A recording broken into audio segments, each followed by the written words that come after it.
My debut for Supraphone was released also by Columbia Records in the United States and Japan. On the ground of my second LP, Martinu Flute Sonatas, I was selected as one of the 2 classical music recitalists to represent Czechoslovakia and state label Supraphone at the 1968 Marché International de Disque Édition Musicale in Cannes, France. Here, let's go to some Martinu.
During this period, I was recognized as a concert artist representing the generation. Another watershed, 21st August 68, when our family woke with the Soviet tanks aiming at our villa.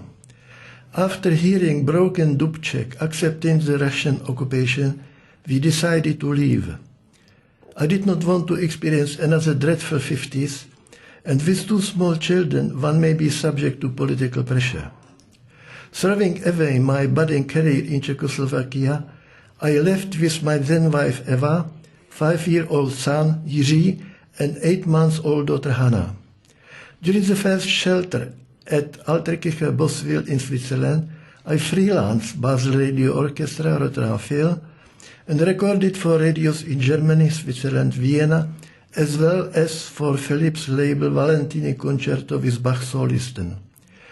In May 1969, we moved to Sweden, where I was teaching at Framnes Folkhögskolan, an equivalent to Australian College of Advanced Education, performing for this concert and recording for Sveriges Radio were other activities.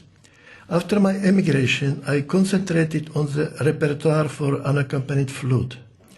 During 3 Easter Day in 1972, I recorded privately a 3 LP set of works for unaccompanied flute.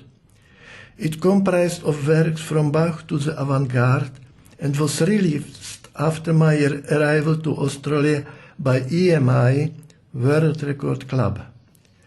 Berio made very nice comments on my recording of Sequenza, and during his 1975 Adelaide visit changed his topic and discussed his Sequenza with me at his university lecture.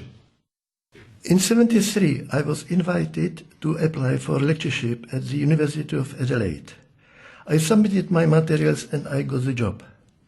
Another watershed in life of our family, moving from the sunny northern Sweden to the sunny Adelaide. University job was very rewarding, and apart from teaching and membership in the Adelaide Wind Quintet, playing solo recitals, and chamber music with other outstanding musicians such as pianist Clemens Lesky and Landosser, violinist Beryl Kimber, and oboist Jiří Tancibudek was a joy. Another attraction was scholars working not only in the music department but also in the other faculties. This gave me an excellent opportunity to discuss matters relating to their field of knowledge, particularly when later writing my 3 books. With Adelaide Wind Quintet, we toured Australia and Malaysia, in addition to our regular recitals in the Elder Hall. The reviews of my performances were very sympathetic and acknowledged unisono, whether in Adelaide or later in the other capitals, that I brought new level of flute playing. Ralph Middenway in the Advertiser, quote, "I have never heard anyone play flute like this.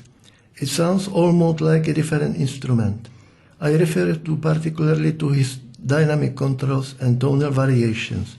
Later, this player techniques demand a reappraisal of the flute, as he does a number of things other players don't. End of quote. John Sinclair in Melbourne Herald, quote, "Unblemished beauty of tone, and above all, with the dynamic range and pianissimo playing that are all but unknown in this country." End of quote. Later, when I released the selection from my Elder Hall performances on the CD at North Terrace, including the Reicha, Music Web International, quote, "An exceptionally gifted flautist, a master of the circular breathing technique, an almost magical sound which often sounds extraworldly. Arbitrium Records are to be congratulated for giving the public the chance to hear what the flute can achieve." Yeah, wonderful reviews. The reason for quoting excerpts from these reviews is not to blow my own trumpet, but to anticipate the forthcoming events when the uniformly praised tonal qualities turn into a serious disadvantage.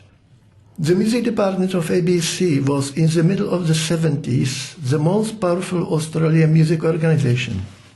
It controlled who would record, whose discography is broadcasted, and, since controlling all Australian symphony orchestras, deciding who would be offered concerto engagements.